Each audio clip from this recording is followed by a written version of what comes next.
God's timing is always good and perfect. And it was interesting that our plans changed a little bit for our service this morning. Changed to us probably, but we're according to God's plan.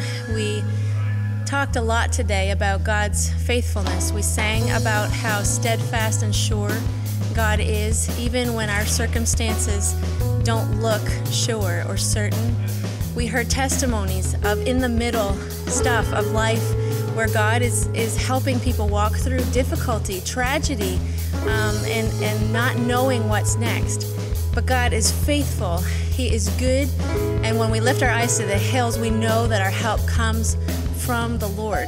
Today's service was incredible. We heard from God today through scripture, through drama, through testimony, and the reality that God doesn't leave or forsake us.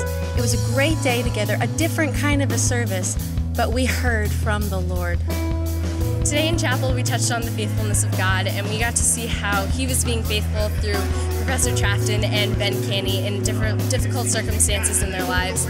I'm so blessed to be a part of Kingswood University and just to see God's faithfulness working throughout campus and throughout the student body. I don't know where I would be without God's continuous faithfulness in my life, and it is such a joy to know that I'm just part of His family. Well, that was an exciting chapel service. It's always neat to hear stories from people's lives about how God has put them in places where they've had to react to difficult circumstances, and I'm a firm believer in loving the procedure and loving the process through that, hearing the two people's testimonies. Even though they were being tried and tested, that they knew that God was always going to be faithful. He was faithful for Moses, He was faithful present, and He will be faithful for all time. And that's a great encouragement.